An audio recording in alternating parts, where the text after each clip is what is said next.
So I want to talk about just some of the things that the community college route taught you, just as far as the love of the game and just the work ethic. Yeah, definitely. Community college first taught me that time is not to be wasted. I feel like I already had wasted a little bit of time by having to go that route. You know what I'm saying? Not being eligible coming out of high school to go right to D1. So it definitely made me hungry, but it also made me appreciate things a lot more when I did get to D1. A lot of people, some people who go straight to D1 fresh out of high school, maybe I wouldn't say feel like they're owed things, but they don't necessarily look at things like in a bigger picture, or like things could be a lot worse. But me coming from junior college, when I got in those type of situations, like being at Alabama and at Oregon, I tried to, be as humble and as grateful as possible, because I never could think that I'd be in that position. Right, and we're going to talk about this trail, right? You talked about the next stop for you was University of Alabama, right? And playing defensive back. About everybody knows that just time and commitment. Because we see the classic Hall of Fame coach. I'm sorry, that's the media. Nick Saban, right? He's a behind the scenes coach, so you got to get a little crazy. So I want to ask you, what are some of the things that you was able to pick up from him when you talk? My mentality for the game, not only my mentality as in there's no cut cards for nobody. Practice, the games, you got to treat everybody the same, whether it's your scout team dude just giving you a look or you're going against the one receiver. He definitely taught me that, and he helped my IQ for the game of football. When I transferred to Oregon, it made the transition seamless just because of the IQ that Coach Saban had helped me with learning and breaking down football and coverages and stuff like that. So I feel like definitely he helped with my mentality on the field, and he helped with my knowledge of the game on the field. Yeah, definitely. Let's talk about Oregon, right? Because y'all had a really good year, back-to-back years, right? And then Dan Lanning being there, him being a defensive-minded coach, right? And he seems like a fiery guy. He wants to get after it. So let's talk about Coach Dan Lanning, man. What type of guy is he, and what did he bring to the table, right, to get you prepared for this process as far as the NFL draft?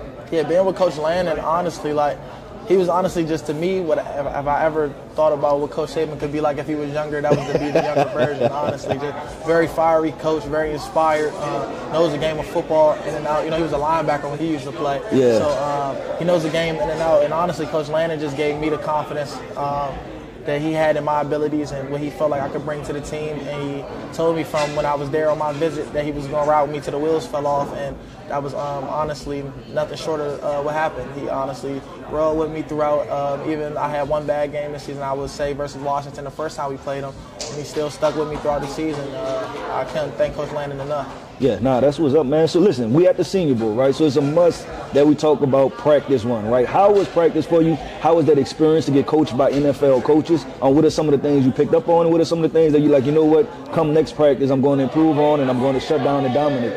Yeah, so day one of practice, I felt it was pretty good. It feels like everybody gets... Very devastating news. Khyree Jackson, the legend, and of course the young man at the Vikings, has passed away. According to a couple of reports that are coming in, they are saying that the young man Jackson actually passed on as a result of an incident that happened at the Prince George County Road. He's a man actually who played at the Maryland and Charlotte, and at the time before the police arrived, they say that he was in the Dodge Charger. That's the car he was driving together with his friends, men, and that's when another car actually came in and caused this whole scuffle, which resulted into losing 3 lives. Actually, some people are saying there were 2, others are saying 3. It's not been confirmed officially, but man, losing such a very young man with a very huge future